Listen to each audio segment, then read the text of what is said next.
Hai semua, Shalom, apa kabar? Adakah Anda semua bersedia untuk mendengar firman Tuhan pada hari ini? Marilah kita mula.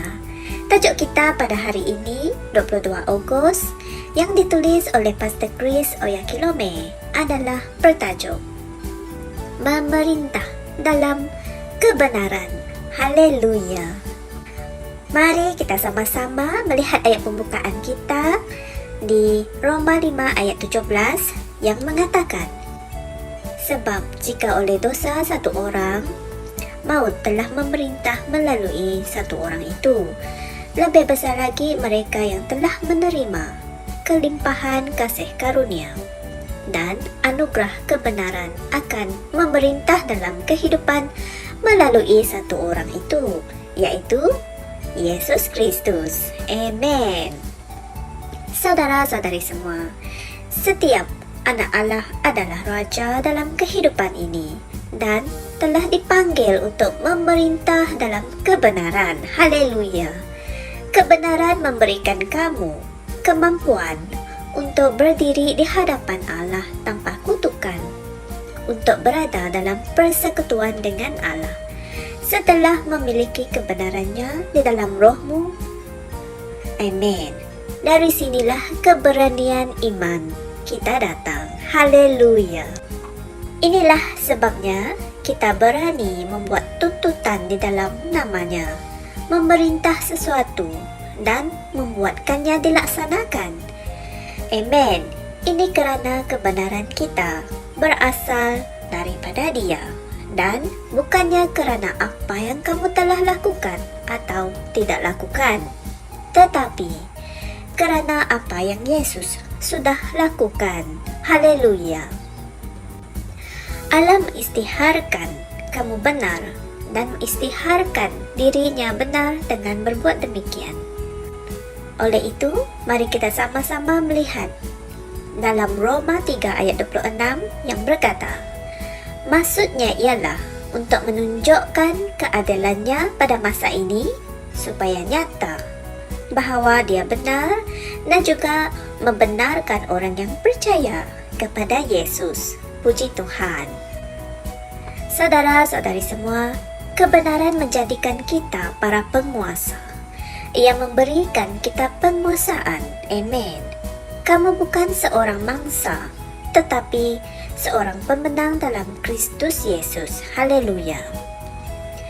Yohanes tahu akan hal ini dan menyatakan dalam 1 Yohanes 4 ayat 4, kamu berasal dari Allah, anak-anakku, dan kamu telah mengalahkan mereka, kerana Dia yang ada di dalam kamu lebih besar daripada dia yang ada di dalam dunia. Haleluya.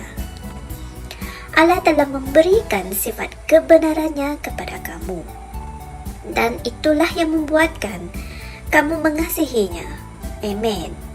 Sifat itu membuatkan kamu berfikir, melihat, dan berbicara seperti Dia. Kamu telah dinaikkan ke tahapnya melalui Kristus.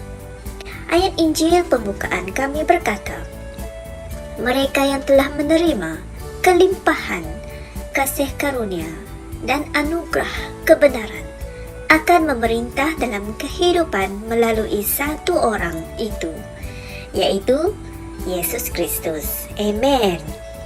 Kamu telah menerima rahmat, yaitu kasih karunia untuk memerintah ke atas syaitan dan elemen-elemen di dunia ini. Haleluya.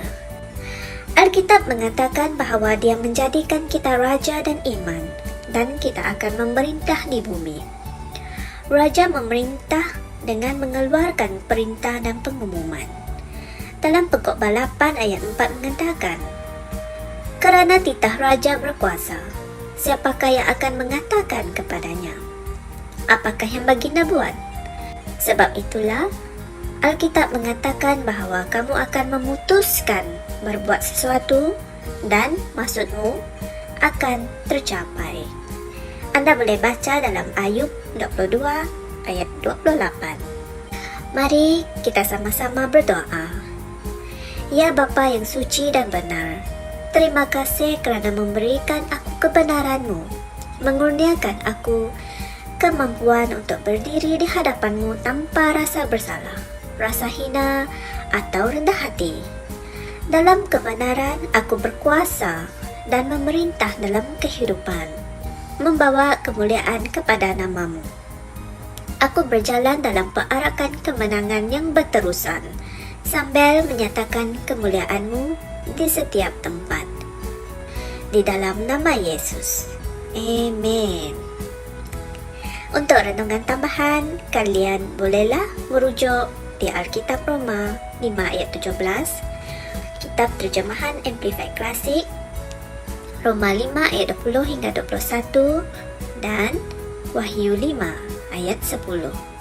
Begitu indah perkongsian firman Tuhan pada hari ini kan, saudara-saudari semua?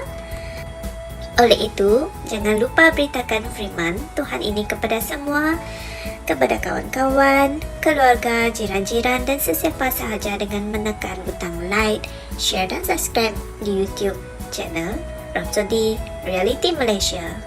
Jumpa lagi esok. Tuhan memberkati. Bye. Kami percaya saudara-saudari semua telah diberkati dengan perkongsian firman dari Rhapsody Reality. Bagi sesiapa yang ingin menjadikan Yesus Kristus sebagai Tuhan dalam kehidupanmu, kamu boleh mengucapkan doa ini bersama dengan saya. Ya Tuhan Allah, aku mempercayai Yesus Kristus, Anak Allah yang hidup dengan sepenuh hatiku. Aku percaya Dia telah mati untukku dan Allah telah membangkitkan Dia dari kematian. Aku percaya Dia hidup hari ini. Aku mengaku dengan mulutku bahawa Yesus Kristus adalah Tuhan dalam hidupku mulai dari hari ini.